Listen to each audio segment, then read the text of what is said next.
بسم اللہ الرحمن الرحیم۔ جڑواں بچے کس گھر میں پیدا ہوتے ہیں؟ ناظرین، لوگ اکثر یہ سوال کرتے ہیں دنیا میں جڑواں بچے کیوں پیدا ہوتے ہیں، یعنی کہ کسی عورت کے ہاں جڑواں بچے پیدا ہوں تو اس کی کیا وجہ ہوتی ہے۔ کچھ لوگ کہتے ہیں کہ اگر عورت طاقتور اور مضبوط ہو تو ایسی عورت کے ہاں جڑواں بچے پیدا ہوتے ہیں، وہیں پر کچھ لوگ کہتے ہیں کہ اگر مرد مضبوط اور طاقتور ہو تو اس مرد کے گھر پر جڑواں بچے پیدا ہوتے ہیں۔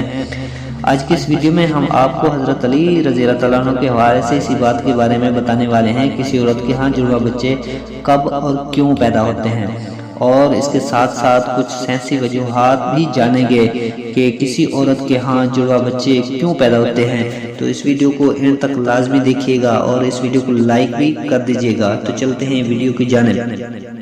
ناظرین، اولاد اللہ تعالیٰ کی بے شمار نعمتوں میں سے ایک عظیم نعمت ہے، اور اگر کسی کے گھر جڑواں بچوں کی پیدائش ہو جائے تو اس انسان کی خوشی دگنی چگنی ہو جاتی ہے۔ اکثر شادی شدہ مرد عورت جڑواں بچوں کی پیدائش کے خواہشمند ہوتے ہیں۔ جڑواں بچوں کی پیدائش کو لے کر ہمارے معاشرے میں نہ جانے کتنی باتیں بنی ہوئی ہیں۔ کوئی کہتا ہے اگر عورت طاقتور اور مضبوط ہو تو جڑواں بچے پیدا کرتی ہے، وہیں پر کوئی کہتا ہے کہ اگر بیوی سے بار بار یعنی حد سے زیادہ ہم بستری کی جائے تو پھر بھی جڑواں بچے پیدا ہوتے ہیں۔ آئیے اب آپ کو حضرت علی رضی اللہ تعالیٰ عنہ کے حوالے سے بتاتے ہیں کہ جڑواں بچے آخر کیوں پیدا ہوتے ہیں۔ ناظرین، عرب میں ایک شخص بیٹیوں سے سخت نفرت کرتا تھا۔ بیٹیوں کی پیدائش کو وہ اپنی مردانگی پر داغ اور اپنے خاندان کے لیے ذلت و شرمندگی کا باعث سمجھتا تھا۔ اس کے ہاں جب بھی بیٹی کی پیدائش ہوتی تو وہ اس ذلت اور شرمندگی سے بچنے کے لیے بیٹی کے پیدا ہوتے ہی رات کی تاریکی میں اسے زندہ درگور کر دیتا۔ ایک بار اللہ تعالیٰ نے اس کو 2 بیٹیوں کے ساتھ نوازا۔ جڑواں بیٹیوں کی پیدائش پر اسے بہت دکھ ہوا۔ غصے کی حالت میں دونوں بیٹیوں کو اٹھا کر قبرستان کا رخ کیا۔ حضرت علی رضی اللہ تعالیٰ عنہ کو جیسے ہی اس بات کا علم ہوا، آپ رضی اللہ تعالیٰ عنہ نے قبرستان کا رخ کیا اور شخص کے پاس پہنچے اور فرمایا، اے بدبخت انسان، کیا تجھے رسول خدا کا یہ فرمان معلوم نہیں ہے کہ بیٹیاں اللہ تعالیٰ کی رحمت ہوتی ہیں؟ تمہارے گھر اللہ کی 2 رحمتیں نازل ہوئی ہیں۔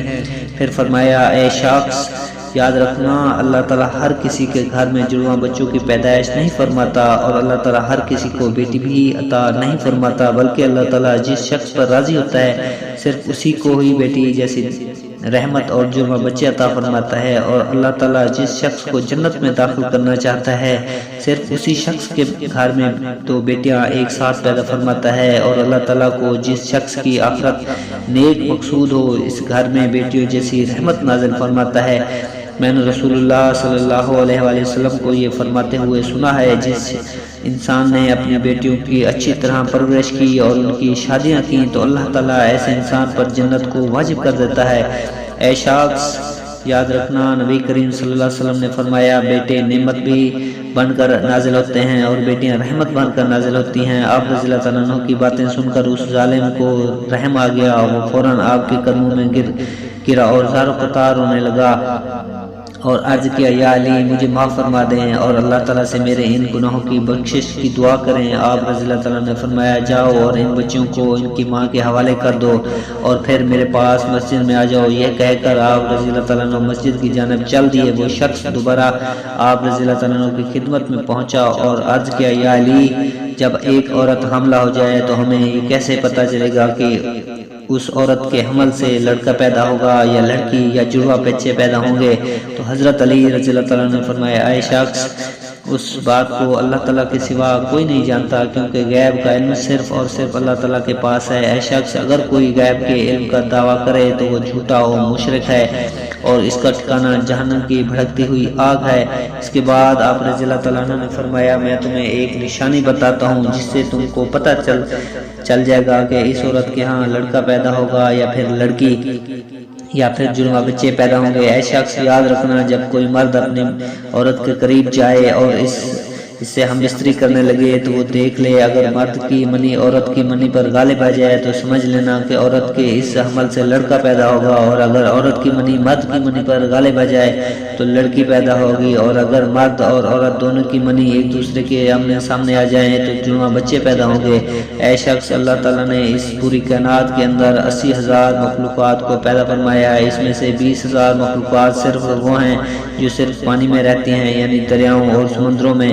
اے شخص یاد رکھنا اللہ تعالیٰ نے تمام مخلوقات کو جوڑوں کی شکل میں پیدا فرمایا ہے، یعنی نر اور مادہ کو پیدا فرمایا ہے، اور دونوں جوڑوں میں اولاد کی محبت ڈال دی تاکہ قیامت تک ان کی نسل باقی رہے، اور دوسری 80,000 مخلوقات میں سے ایک مخلوق اللہ تعالیٰ نے ایسی بنائی ہے جو اس زمین پر رہتی ہے جو کہ انسان ہے، اور اللہ تعالیٰ نے انسانوں کے اندر بھی نر اور مادہ کو پیدا فرمایا ہے۔ ناظرین، اس پوری کائنات میں صرف اور صرف اللہ تعالیٰ کی ذات ہے جس کا نہ تو کوئی باپ ہے اور نہ ہی جس کی کوئی اولاد ہے اور اس کا کوئی ہمسر نہیں۔ کائنات کی تمام مخلوقات کا صرف وہی خالق اور رازق ہے۔ اللہ تعالیٰ فرماتا ہے غیب کا علم صرف میرے پاس ہے، یہ میں ہی جانتا ہوں کہ عورت کے پیٹ میں ہونے والا بچہ لڑکا ہے یا لڑکی، اور میں جسے چاہوں بیٹا عطا کرتا ہوں اور جسے چاہوں بیٹی عطا کرتا ہوں اور جسے چاہوں جڑواں بچے عطا کرتا ہوں اور جس کو چاہوں اولاد جیسی نعمت سے محروم رکھتا ہوں، یعنی کہ بانجھ بنا دیتا ہوں۔ مسجد میں موجود تمام لوگ یہ منظر دیکھ رہے تھے کہ اتنے میں ایک شخص کھڑا ہوا اور عرض کی، یا امیر المومنین، میرا بچہ اکثر بیمار رہتا ہے اور ہر وقت روتا رہتا ہے، بہت علاج کروایا ہے مگر کوئی فائدہ نہیں ہوا، آپ ہی مجھے بتائیں کہ میں آخر کیا کروں؟ تو حضرت علی رضی اللہ تعالیٰ عنہ نے فرمایا، اے شخص،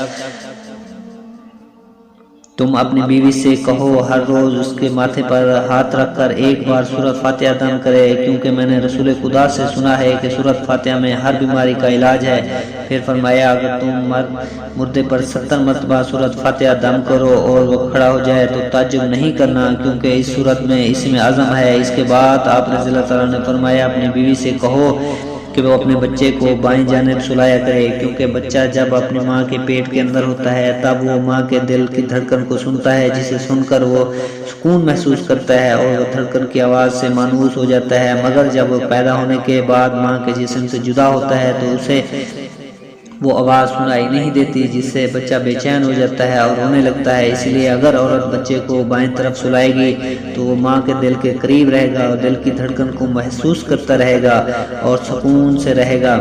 اب ناظرین، آپ کو سائنسی تحقیقات کے حوالے سے چند حقائق کے بارے میں بتاتے ہیں کہ آخر سائنس اس معاملے میں کیا کہتی ہے، یعنی کہ جڑواں بچے کیوں پیدا ہوتے ہیں۔ ناظرین، حال ہی میں جڑواں بچوں پر کیے گئے ایک تازہ سروے میں بتایا گیا ہے کہ جڑواں بچے دو قسم کے ہوتے ہیں۔ پہلی قسم کے وہ بچے ہوتے ہیں جو ہو بہو ایک جیسے لگتے ہیں، یعنی کہ دونوں کی شکل ایک جیسی ہوتی ہے، اور دوسری قسم کے جڑواں بچوں کی شکل و صورت میں کافی فرق ہوتا ہے، جن کی شکل آپ میں تو کیا بلکہ گھر کے کسی فرد سے بھی نہیں ملتی۔ جڑواں بچے پیدا ہونے کے اس سروے میں سب سے بڑی وجہ یہ بتائی گئی ہے کہ جس عورت کا باڈی ماس انڈیکس بڑھ جاتا ہے تو ایسی عورت کے ہاں جڑواں بچے پیدا ہوتے ہیں، یعنی باڈی ماس انڈیکس 30 یا اس سے زیادہ ہو جائے تو پھر ایسی عورت کے ہاں جڑواں بچے پیدا ہونے کا امکان کافی حد تک بڑھ جاتا ہے۔ دوسری وجہ اس سروے میں یہ بتائی گئی ہے کہ اگر کسی فیملی کی ہسٹری میں جڑواں بچوں کی پیدائش ہوئی ہو تو اگلی نسل میں جڑواں بچے پیدا ہونے کا امکان 60% تک بڑھ جاتا ہے۔ اس سروے میں جڑواں بچے پیدا ہونے کی تیسری وجہ جو بتائی گئی ہے وہ ہے عمر رسیدگی، یعنی عمر کا زیادہ ہو جانا۔ سائنس کہتی ہے کہ اگر ماں کی عمر 30 سال سے زیادہ ہو تو اس کے حمل ٹھہرنے کی صورت میں بھی جڑواں بچوں کی پیدائش کے امکانات زیادہ ہوتے ہیں۔ اس کی وجہ یہ ہوتی ہے کہ 30 سال سے زیادہ عمر کی عورت میں ایک سے زیادہ انڈے خارج ہوتے ہیں۔ عام طور پر لمبے قد اور صحت مند جسامت والی عورت کے جڑواں بچوں کی پیدا کرنے کے امکانات چھوٹے قد اور کمزور جسامت والی عورت کے مقابلے میں کم ہوتے ہیں، یعنی وہ عورتیں جن کا وزن اور قد کم ہو ان میں جڑواں بچوں کی پیدائش کے زیادہ امکان ہوتے ہیں۔ تو ناظرین، یہ تھی وہ چند نشانیاں جن سے یہ پتہ لگایا جا سکتا ہے کہ کس گھر میں جڑواں بچوں کی آمد ہونے والی ہے۔ اللہ تعالیٰ تمام بے اولاد جڑوں کو اولاد نرینہ عطا فرمائے، آمین۔ ناظرین، کمنٹ باکس میں اللہ تعالیٰ کے 99 مبارک ناموں میں سے ایک نام ضرور ٹائپ کریں۔ جزاک اللہ۔